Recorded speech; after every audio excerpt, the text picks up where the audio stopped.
Hey everybody, welcome back. In this video we've got another voltage divider circuit.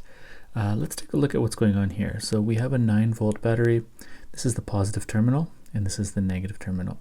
So the current is going to flow out this way through this resistor and then through this resistor, and it's just going to go head to tail through each resistor because each of these resistors are actually connected in series, and we're going to come back to the negative terminal of the battery.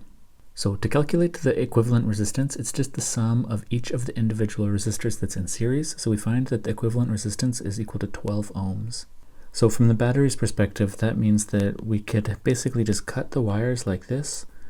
And then if we just connected on a different resistor, just a single one that was 12 ohms, that's the same thing as having this whole circuit over on the left. So knowing that the total current is the same everywhere in the circuit because this is just one series loop means we can take Ohm's law, which is V equals IR, and rearrange for current. So we have I is equal to V over R. Now we can plug in the values that we have here. So voltage is 9 volts and the equivalent resistance or total resistance that the battery sees is 12 ohms. And 9 divided by 12 just means that our current is going to be equal to 0.75 amps.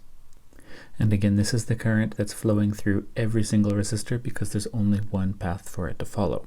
So we can find the voltage drop of each resistor using Ohm's law again with V equals IR.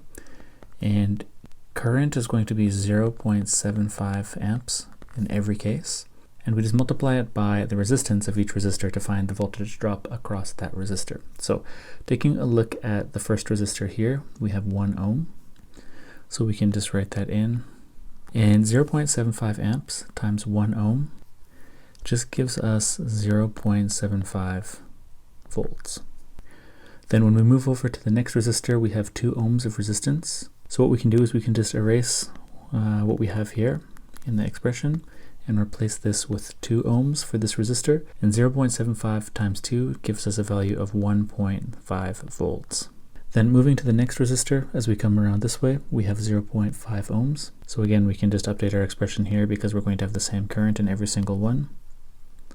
So we can set this to 0.5 ohms, and 0.75 times 0.5 gives us 0.375 volts. And for resistors like this, the current is always going to be entering through the positive side and out the negative side.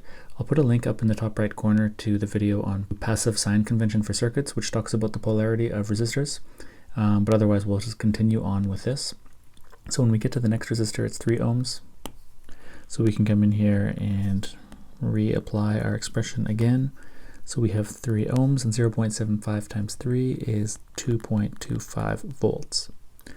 When we come around the corner to the next one, we have 1 ohm of resistance, and we already calculated that before, which is 1 times 0.75 amps is 0.75 volts.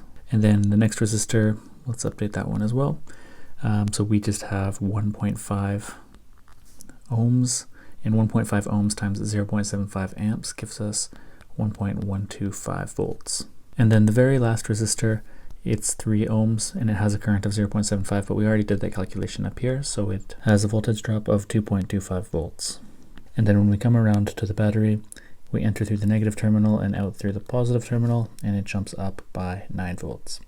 So if you actually go around the circuit and you add all of the individual voltage drops, so 0.75 plus 1.5, adding all of these around, you're actually going to find that that sums to 9 volts. So the battery is supplying 9 volts to the circuit, and then we're dropping 9 volts basically split up everywhere else. It's basically divided across all of the other resistors. So that's why we call this a voltage division circuit. Like every resistor has the same current, but the total voltage drop, from the perspective of the source, is divided among all of the resistors.